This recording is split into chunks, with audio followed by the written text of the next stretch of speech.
I'm like every screenwriter. I have probably 6 or 7 scripts going at any given moment, and I was right in the middle of my little swirl of scripts. I think I had 7 that year. They were all pretty bad, and I remember I was looking for a house to rent, and I went to this one house, and it was a beautiful house, but in the back there was a guest house, and there was a guy in the guest house, and the realtor said, "Hey, don't go back there." And of course, when somebody tells you that, you're just like, well, why not? So, the realtor took a phone call, and I went and knocked on that door, and I'll never forget what I saw. This just the creepiest guy opened that door up with like long. It was the actual Pauly Shore. It was, but it wasn't the cute, cuddly like Care Bear version. It was like the nasty yellow fingernails, and there was paint on the wall that was peeling. There were cigarette butts everywhere in these little jars of water. I couldn't figure out what the guy was doing. There was Kleenex balled up everywhere, God. And there was the stench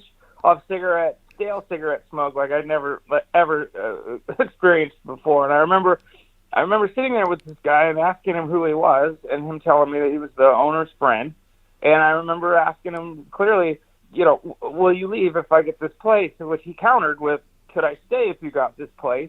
And it was an interesting, quick conversation. I remember driving away that day, talking to my girlfriend, and I said, hey, there's a movie there somewhere. And she's like, oh, yeah, if you want to write it, go ahead and write it. And I did, and it ended up being this. And it's crazy because I can remember that day. Yeah. I think that's actually a great story just to show how life, leads us sometimes to these stories. For your listeners that don't know my plot, young couple moves into their dream house. And the only stipulation is they have to let this guy stay in the guest house for 3 months. And, of course, he never goes anywhere. And he ruins the house and their relationship and their marriage. Thanks for checking out this clip from the Selling Your Screenplay podcast. If you'd like to hear the full interview, just go to sellingyourscreenplay.com/podcasts. Or to go directly to the episode, just use the link in the show notes. Thanks for watching.